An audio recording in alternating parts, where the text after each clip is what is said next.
পৃথিবীর কোন বাবা পারে রে সন্তানকে নিজের চোখের সামনে এইভাবে বিদায় দিতে? হযরত ইমাম হুসাইন ডেকে বললেন, আলী আকবর, তুমি তোমার মায়ের খেদমতে চলে যাও। বলল, আব্বা হুজুর, আমার বড় ভাই ইমাম কাসেম শহীদ হয়ে ঘুমায়। আমার কত সাথীরা এই জমিনে ঘুমাইতেছে গো, আমাকে ফিরাবেন না, আমার শাহাদাতের লিপসা লেগে গেছে, আমাকে ফিরাবেন না, একটা মাত্রই জীবন, আপনার কদমে কুরবানি নজরানা পেশ করে আসি, সুযোগ করে দেন, আমাকে দয়া করে ফিরাই দিবেন না আব্বা হুজুর। সেই দিন ইমাম আলী আকবর যুদ্ধের ময়দানে চলে গেলেন। প্রচন্ড যুদ্ধ হয়, শেরে খুদা আলী রক্ত যার শরীরে প্রবাহিত, সে তো দমে যাওয়ার পাত্র ছিলেন না।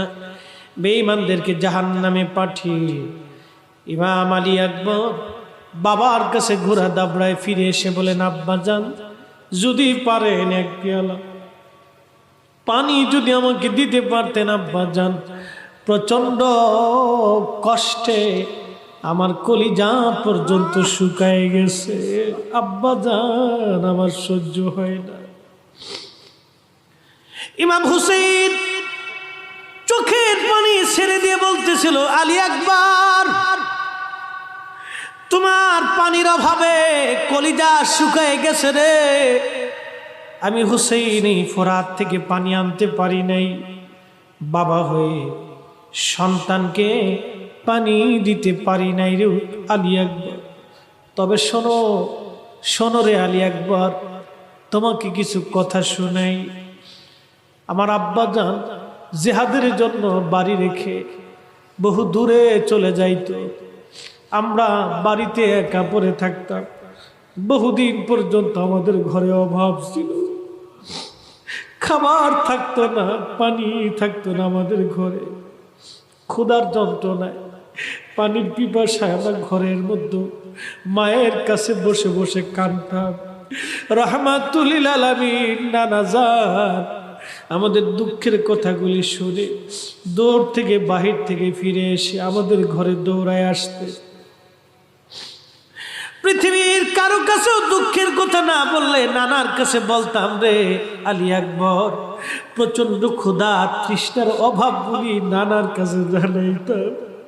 যখন জানাইতাম, নানা জান তার পবিত্র জিহ্বা মোবারক আমাদের মুখের মধ্যে যখন ঢুকায় দিত, নানার জিহ্বা মোবারক টুসতে দেরি হইতো রে, আমাদের কলিজাগুলি ঠান্ডা হইতে দেরি হইতো না, আমাদের কলিজাগুলি ঠান্ডা হতে দেরি হতো না রে আলী আকবর। আজকে আমি আমার জিহ্বা বের করে দিচ্ছি, একটু চুষে আরাম করে যাও, দেখো আমার নানা হাউজে কাউসারের পানি নিয়ে অপেক্ষায় দাঁড়ায় রইছে। চিৎকার মেরে বলা যাবে কি, ইয়া রাসূলুল্লাহ উনজুর হালানা ইয়া হাবিবাল্লাহ, নবীজি আপনার পাগলের দলেরা আজকে আমরা সদায় কারবালার মাঠ পাই নাই, আমরা তোমার জমানায় তোমার হাবিবের জমানায় আমরা জন্ম নিতে পারি নাই, কিন্তু আল্লাহর ওলির কদমে আমির ভান্ডার শরীফের আল্লাহর ওলির খেদমতে বসে আমরা আজকে চোখের পানি নজরানা দেই।